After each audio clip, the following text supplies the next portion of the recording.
Hello guys, तो I'm back with another problem of Krotov। तो Newton's law का ये प्रॉब्लम है, इसको अच्छे से करते हैं।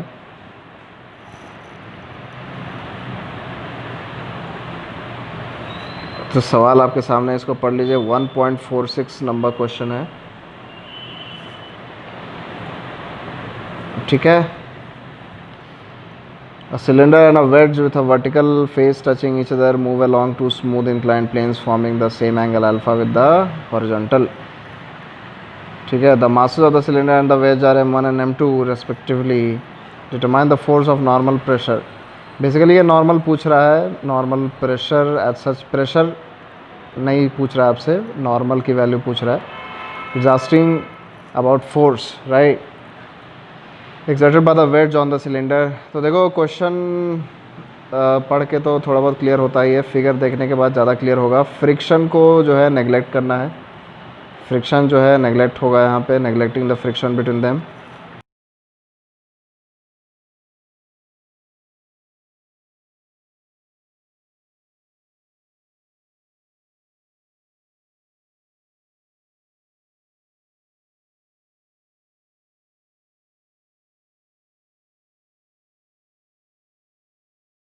तो यहाँ पे फिगर आने वाला है आपके सामने, ये रहा आपका जो है फिगर है क्वेश्चन का। कॉम्प्लेक्स सा फिगर है, क्रोटोव का अच्छा सवाल, कॉन्स्ट्रेंट का अच्छा एप्लीकेशन। तो इस सवाल से आप बहुत कुछ सीखेंगे, एक सवाल आपको बहुत कुछ सिखा के जाएगा, ठीक है। तो ये आपके सामने फिगर है, देख लीजिए इसको। एक सिलेंडर है और एक वेज है, दोनों मूव कर रहे हैं और दोनों दो वेजेस के बीच में टिके हुए हैं, जिनका जो है एंगल क्या है, बेस एंगल अल्फ़ा है। बेस एंगल क्या है, अल्फ़ा। ऑलराइट, इस तरीके से हमने एक फिगर को समझ लिया। अब हम क्या करेंगे, फिगर को अपने हाथों से बनाएंगे, प्यार से बनाएंगे इस सवाल को। इधर देखिए, ये अल्फ़ा एंगल हो गया, ये सिलेंडर जो है मूव कर रहा है और वेज भी मूव कर रहा है, जो सिलेंडर से कांटेक्ट में है वेज, ठीक है, इन द राइट साइड।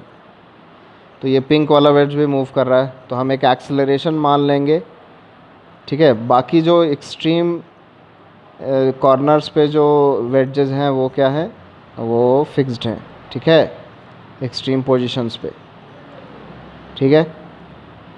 तो हम एक्सेलरेशन अज्यूम कर लेते हैं, एक्सेलरेशन अज्यूम कर लेते हैं। तो यहाँ पे मान लेते हैं कि सिलेंडर जो है लेफ़्ट वाले फिक्स्ड वेज के ऊपर चढ़ रहा है a1 एक्सेलरेशन से, और जो वेज राइट वाले वेज के कांटेक्ट में है वो नीचे आ रहा है स्लाइड करके a2 एक्सेलरेशन से, वो नीचे आ रहा है स्लाइड करके a2 एक्सेलरेशन से। ऑलराइट, ठीक है, a2 एक्सेलरेशन से वो जो है नीचे आ रहा है, ठीक है। तो अब यहाँ पे हम कंस्ट्रेंट देखेंगे, कंस्ट्रेंट। तो कंस्ट्रेंट का एक चैप्टर मैंने डेडिकेटेड लेक्चर बनाया हुआ है, लाइक वेज कंस्ट्रेंट और वेज एंड स्फीयर कंस्ट्रेंट, ऐसा बना के रखा है मैंने। तो क्या बोला था मैंने उसमें, बस एक लाइन बोलूँगा, समझ में आ जाएगा तुम्हें, कि नॉर्मल के अलॉन्ग वेलोसिटीज़ बराबर होती हैं, नॉर्मल के अलॉन्ग एक्सेलरेशन बराबर होता है। समझ आ रहा है, नॉर्मल के अलॉन्ग जो है एक्सेलरेशन इक्वल होगा, वेलोसिटीज़ भी बराबर होंगी। तो यहाँ पे देखिए, जो सिलेंडर और जो मूविंग वेज है, ठीक है, जो सिलेंडर है और मूविंग वेज है, उसके कांटेक्ट पॉइंट के अबाउट जो है हम क्या करते हैं, एक्सेलरेशन को नॉर्मल के अलॉन्ग बराबर कर देते हैं, है कि नहीं, इक्वल कर देते हैं। आ रहा है समझ में। तो A2 जो वेज का एक्सेलरेशन है उसका नॉर्मल के अलॉन्ग कंपोनेंट लेना पड़ेगा। तो वो कितना आएगा, देखो A2 जो है नॉर्मल से अल्फ़ा एंगल बना रहा है, तो A2 का A2 कॉस अल्फ़ा आ जाएगा अलॉन्ग द नॉर्मल। समझ आ रहा है कि नहीं, A2 का A2 कॉस अल्फ़ा आ जाएगा। The influence of A2 acceleration in the horizontal direction is A2 cos alpha. Alright, A2 cos alpha. उस तरीके से A1 का क्या आ जाएगा तुम्हारा, A1 का क्या आ जाएगा तुम्हारा। तो A1 में भी एंगल देखना पड़ेगा, क्या एंगल बना रहा है। तो यहाँ पे देखिए A1 जो है वो हॉरिजॉन्टल से कितना एंगल बना रहा है, वो भी अल्फ़ा एंगल बना रहा है, ठीक है, ये तुम जो फिक्स्ड वेज है ना, फिक्स्ड वेज जो लेफ़्ट वाला फिक्स्ड वेज है उसके एंगल से तुम रिलेट कर सकते हो। देखो लेफ़्ट वाले फिक्स्ड वेज के स्लोप ने हॉरिजॉन्टल के साथ क्या एंगल बनाया है, अल्फ़ा एंगल बनाया है। तो जो A1 एक्सेलरेशन है वो भी अलोंग द स्लोप है, तो वो भी जो है हॉरिजॉन्टल के साथ अल्फ़ा एंगल बना रहा है, तो A1 कॉस अल्फ़ा हो जाए। तो A1 कॉस अल्फ़ा तुम्हारा किसका हो गया, सिलेंडर का, और A2 कॉस अल्फ़ा किसका हो गया, वेड्ज का, मूविंग वेड्ज का। तो दोनों क्या होने चाहिए, बराबर होने चाहिए, to keep the contact, to keep the contact. This is what constraint is, constraint से ये रिलेशन आ गया है। ठीक है, तो यहाँ से कॉस अल्फ़ा कट जाएगा, A1 इज इक्वल टू क्या हो जाएगा, A2, A1 is equal to क्या हो जाएगा, A2। तो यहाँ से रिलेशन आ गया कंस्ट्रेंट से, देखो कितना अच्छा रिलेशन आ गया। ठीक है, अब हम न्यूटन्स लॉज लिखेंगे। तो यहाँ पे देखो इस न्यूटन्स लॉ को लिखने का तरीका तुम देख लेना, क्योंकि ये हो सकता है तुम्हारे मेंस और एडवांस में आ जाए ऐसा। ठीक है, बिल्कुल 2 इक्वेशंस में ये सवाल हल हो जाना है, फिर थोड़ा सा कैलकुलेशन होगा। तो हम क्या करेंगे ना, इसका एक्सेलरेशन हमने किधर मान लिया है, एलोंग द स्लोप मान लिया है, सिलेंडर का भी और वेड्ज का भी, है कि नहीं। तो हम फोर्सेस को भी एलोंग द स्लोप ही ब्रेक करेंगे, along the slope and normal to the slope. ठीक है, तो हमारा काम आसान हो जाएगा। ठीक है, दूसरे तरीके से अगर जाते हो, एक्सिस तुम हॉरिजॉन्टल और वर्टिकल ले लेते हो, लाइक जो कन्वेंशनल हॉरिजॉन्टल और वर्टिकल होता है, तो फिर ये प्रोसेस जो है ये लंबा हो जाएगा। तो यहाँ पे हम क्या करेंगे, सारे फोर्सेस का कंपोनेंट किधर लेंगे, along the normal and parallel to the slope. तो यहाँ पे देखो, अगर सिलेंडर को तुम देखोगे ध्यान से, तो उस पर कौन कौन से फोर्सेस लग रहे हैं, N2 और N, है ना। N जो वेट जो उसको दबा रहा है, और N2 जो लेफ़्ट वाला फिक्स्ड वेज उसको ऊपर दबा रहा है कि नहीं।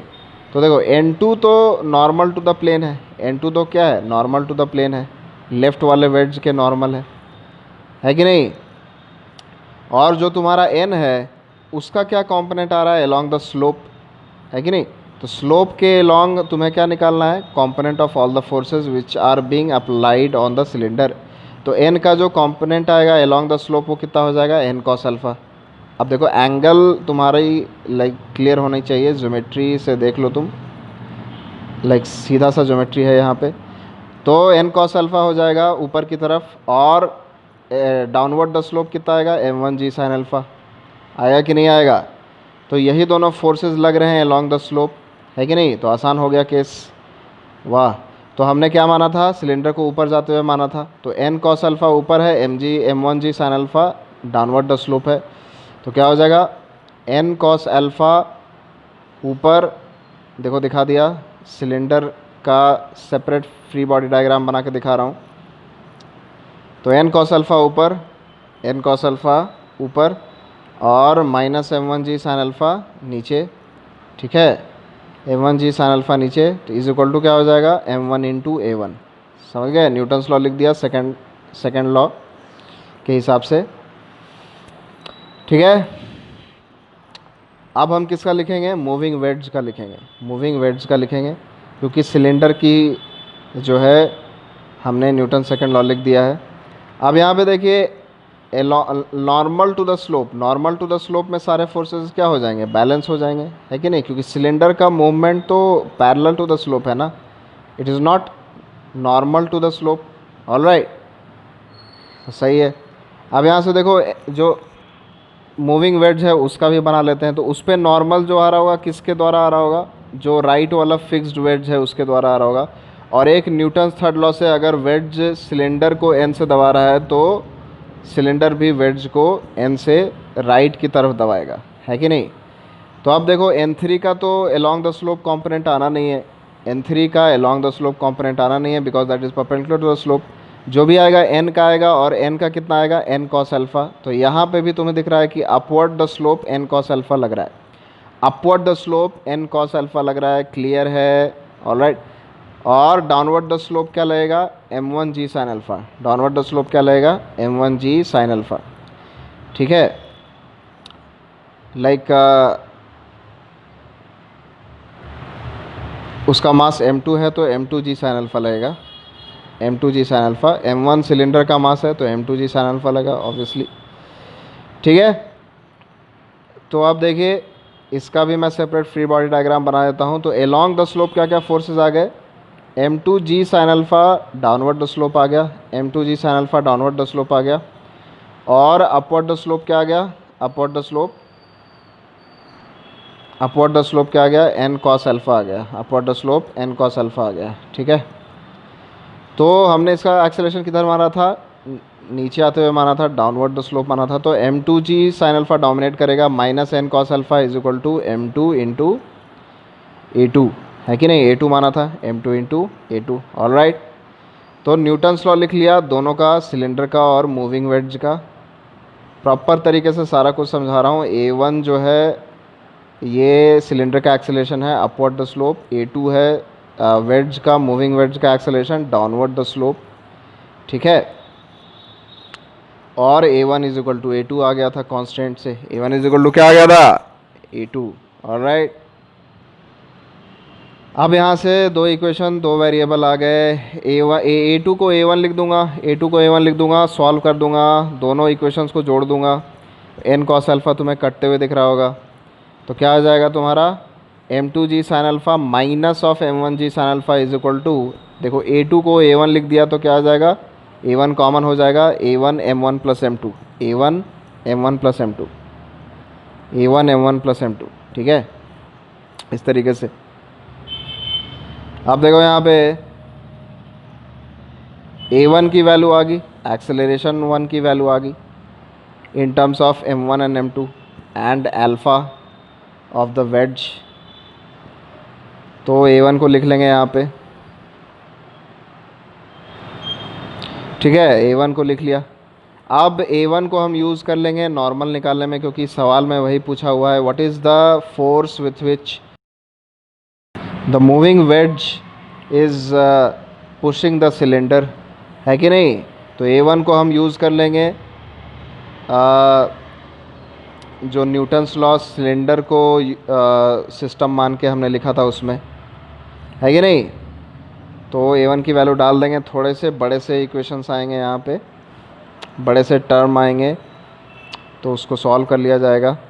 n cos alpha minus m1g sine alpha is equal to क्या आ जाएगा तुम्हारा m1 इंटू a1। अब देखो a1 की वैल्यू ऑलरेडी निकाल चुके हैं, तो उसको डाल देंगे यहाँ पे, तो डाल देंगे तो देखो m1 m2 g sine alpha आ गया, माइनस ऑफ क्या आ गया, m1 square g sine alpha आ गया, नीचे लिख देता हूँ, एडजस्ट कर देता हूँ, बाई डिनोमिनेटर में क्या है, m1 प्लस m2 है कि नहीं।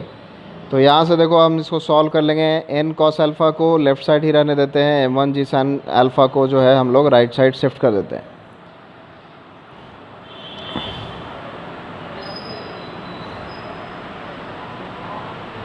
n cos alpha is equal to क्या हो जाएगा तुम्हारा,